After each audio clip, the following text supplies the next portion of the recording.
Hello my dear students, welcome to the Shubh classes. आज हम start करने जा रहे हैं क्लास 8 की एनसीईआरटी बुक की एक्सरसाइज 13.2। मैंने अपने प्रीवियस वीडियो में क्वेश्चन नंबर 1 to 7 डिस्कस कर लिया था। इस वीडियो में हम लोग क्वेश्चन नंबर 8 to 11 पे डिस्कस करेंगे। ओके, तो लेट्स स्टार्ट क्वेश्चन नंबर 8।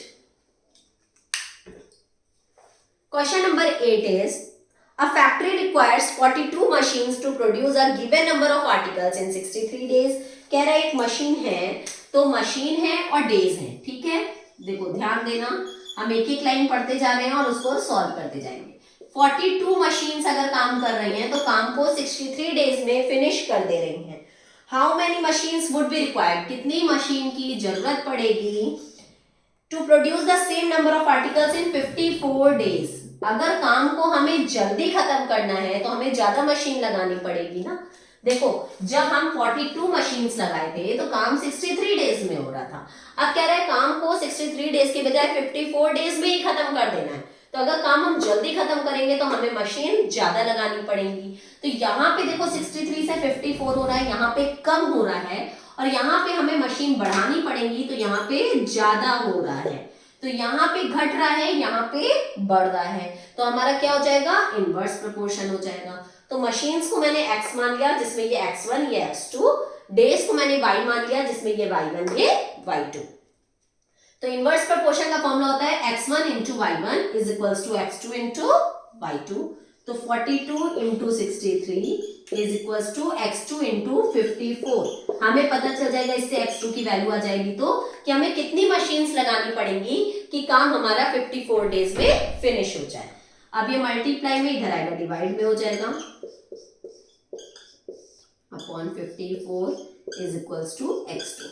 6 की टेबल से कट रहा है, नो ये वाला नहीं, ये 6 7 जा 42, 6 9 जा 54। ओके, अब 3 की टेबल से कट रहा है, 3 3 जा 9, 3 2 जा 6 एंड 3 1 जा 3। फिर से 3 की टेबल से कट रहा है, 3 1 जा 3, 3 7 जा 21। तो 7 7 जा 49। x2 की वैल्यू आ गई 49। दैट मीन्स मुझे 49 मशीन्स लगानी पड़ेंगी अगर काम को हमें 54 डेज में फिनिश करना है। तो हमें कितनी मशीन्स की नीड होगी, 49 मशीन्स की नीड होगी। Okay, let's start question number 9।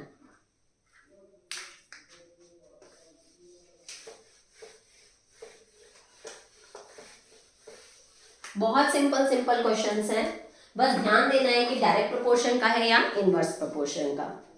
9th question है, a car takes 2 hours to reach a destination by travelling at a speed of 60 kilometre per our.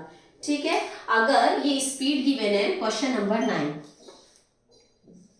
Speed given है एंड टाइम गिवन है। ठीक है, कह रहा है 60 किलोमीटर पर आवर की speed से चलती है, ठीक है, तो वो 2 आवर्स का समय लेती है।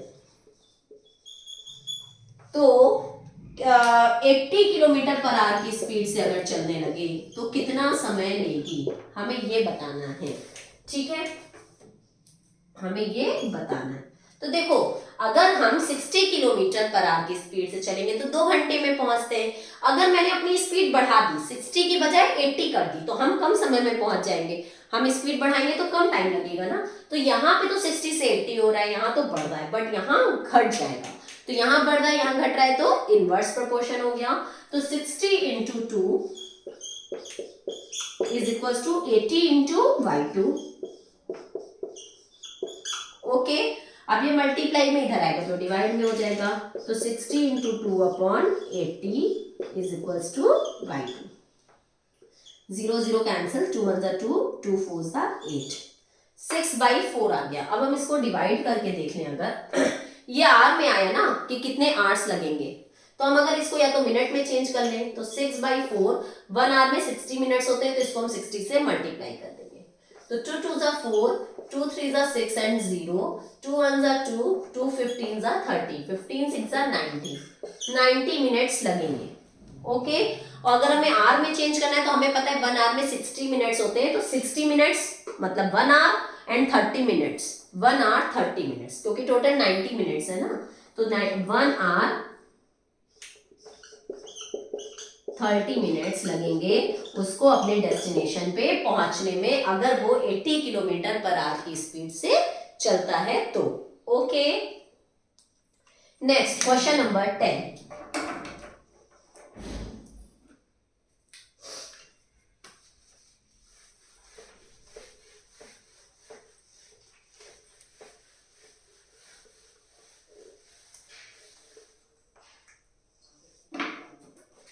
In question number 10, two persons could fit new windows in a house in 3 days. दो पर्सन है जो कि हाउस में विंडो फिट कर रहे हैं 3 डेज में।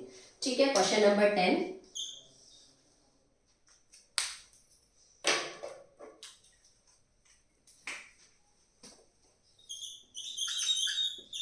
Person and days, to persons मिलके 3 डेज में विंडो फिट करते हैं। ठीक है, आगे पढ़ते हैं। इसका फर्स्ट पार्ट है, one of the person fell ill, एक पर्सन बीमार पड़ गया बिफोर द वर्क स्टार्टेड, काम शुरू होने से पहले ही। तो how long would the job take now. एक पर्सन बीमार पड़ गया तो मतलब अब एक ही लोग काम करेंगे, दो लोग थे अब एक ही लोग काम करेंगे, तो कितना टाइम लगाएंगे।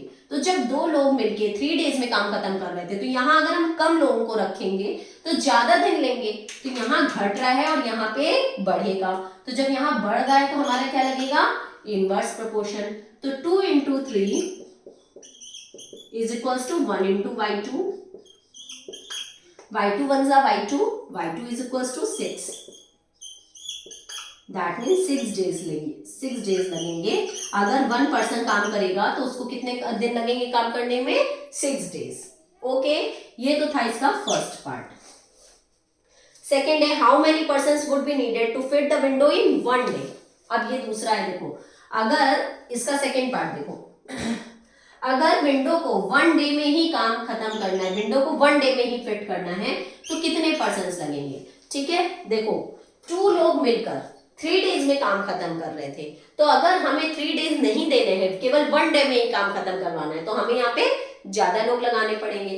तो यहाँ देखो कम हो रहा है और यहाँ पे बढ़ रहा है, तो जब यहाँ बढ़ेगा तो हमारा इनवर्स प्रोपोर्शन हो गया, क्योंकि एक तरफ घट रहा है और एक तरफ बढ़ रहा है। तो 2 into 3 is equals to x2 into 1. तो 2 3 जा 6 is equals to x2 1 जा x2, x2 की वैल्यू क्या आ गई 6।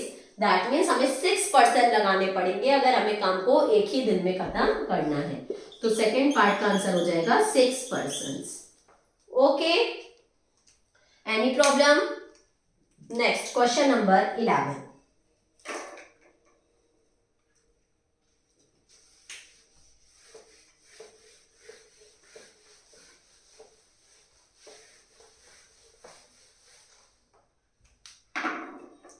In question number 11, a school has 8 periods a day, each of 45 minutes duration. कह रहा है स्कूल में, ध्यान दो, अगर हमारे 8 पीरियड्स होते हैं, ठीक है, टोटल 8 बेल होती हैं,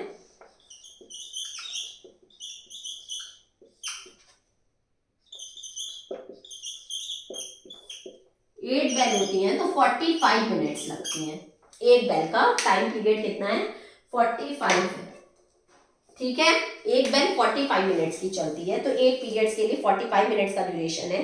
तो how long would each period be if the school has 9 periods a day. अगर 9 पीरियड कर दें और स्कूल उतनी ही देर चले, ये नहीं कि हमारा पहले 4 घंटे का स्कूल चलता था 5 घंटे का हो गया, 4 घंटे का चलता था 4 ही घंटे चलेंगे, बट पहले 8 पीरियड्स होते थे अब 9 पीरियड्स होंगे। तो हमारा जो एक एक बेल 45 मिनट्स की थी वो कम कर दी जाएंगी थोड़ी थोड़ी, है ना, तभी तो उतने ही टाइम पीरियड में 9 पीरियड्स हो पाएंगे। तो पहले 8 पीरियड्स होते थे तो हर एक पीरियड 45 मिनट्स का होता था, अब 9 पीरियड होंगे तो टाइम को कम कर दिया जाएगा। तो यहाँ पे बढ़ रहा है और यहाँ पे घट रहा है, तो हमारा क्या हो जाएगा, इनवर्स प्रोपोर्शन हो जाएगा। तो हम क्या निकालेंगे, x1 into y1 is equals to x2 into y2। तो हमें पता चल जाएगा कि अगर हमें एक 9 पीरियड्स करने हैं तो हर एक बेल को हमें कितना मिनट देना होगा। तो ये मल्टीप्लाई में इधर आएगा डिवाइड में, तो 8 into 45 upon 9 is equals to y2, 9 5 जा 45, तो y2 की वैल्यू आ गई 8 5 जा 40। दैट मीन्स मुझे 40 मिनट्स देने होंगे अगर हमें 9 पीरियड करना है तो। जब 8 पीरियड था तो 45 मिनट्स की बेल, अब 9 पीरियड्स हैं तो 40 मिनट्स की बेल हो जाएंगी। ओके, यहीं पे हमारी ये एक्सरसाइज खत्म होती है और साथ ही साथ ये चैप्टर भी यहीं पर फिनिश होता है। मेरे साथ रेगुलर बने रहने के लिए मेरे चैनल को लाइक, सब्सक्राइब एंड शेयर करना मत भूलिएगा। और नीचे डिस्क्रिप्शन बॉक्स में मेरा लिंक गिवन है, वहां से आप प्ले स्टोर पे जाके मेरा ऐप इंस्टॉल कर सकते हैं और मेरी लाइव क्लासेस परचेज कर सकते हैं। ओके, तब तक के लिए good bye and take care.